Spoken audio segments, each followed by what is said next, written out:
油價破100，美股升已經唔正常。但更奇怪嘅係，機構其實係瘋狂做緊對沖，而期貨市場根本唔信油價會長期維持高位。咁問題就變咗市場錯定係你睇錯？大家好，我係 Eric 李浩然，歡迎嚟到 Eric 美股測市。而家布蘭特原油站穩$100，西德州原油重返$95以上，美國柴油價格更突破每加侖$5，呢個係自2022年以來新高。照正常邏輯，油價升，通脹預期升，再加上地緣衝突升溫，美股應該要跌，但結果係冇，道指最多升近500點，標普500同納指全部反彈，費城半導體甚至零升。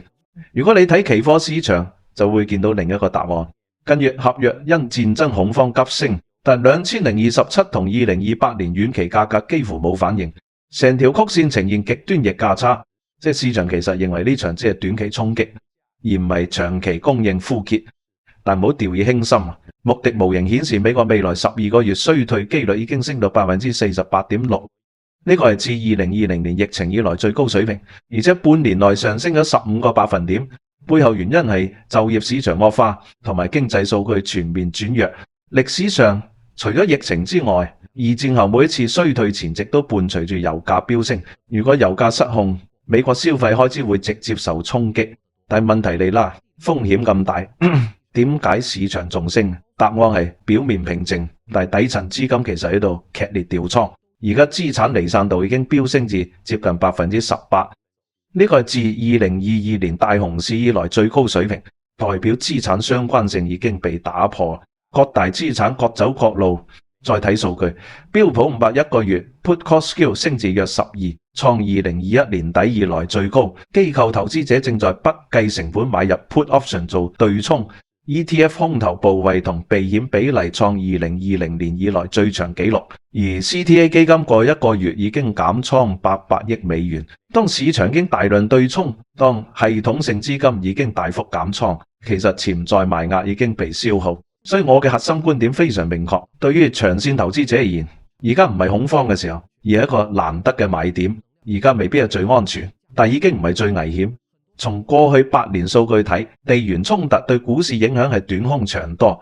通常事件之後250個交易日平均回報8%至10%，但市場真正關心嘅唔係戰爭，而係供應鏈同通脹結構有冇被破壞。歷史上只有2次例外：1973年石油禁運同2022年俄烏戰爭。而家市場嘅判斷係未去到呢一步，但有一個風險未完全 price in， 就係化肥。中東控制全球 50% 硫磺、34% 尿素同 23% 氨。如果霍爾木茲海峽長期封鎖，再加上油價維持喺125至150美元，全球農業同食品通脹會被推高。呢個先係真正需要留意嘅灰犀牛。最後，點解市場仲撐得住？因為結構已經變咗。2006年到2026年，價值股由 26% 降到 11%。科技七巨頭 Mark 7在內的純增長股升至 46%， 標普500已經高度綁定 AI 資本支出同科技巨頭盈利。總結一句，市場唔係冇風險，而係風險已經被部分消化，策略好清晰，長線開始出現機會，但係短線波動仍然會持續。如果你覺得我嘅分析對你有幫助，記得 Like、Share、Subscribe。如果你都覺得呢個市場有啲唔對路，留個 comment 講下你點睇。我係 Eric，我哋下一集再見。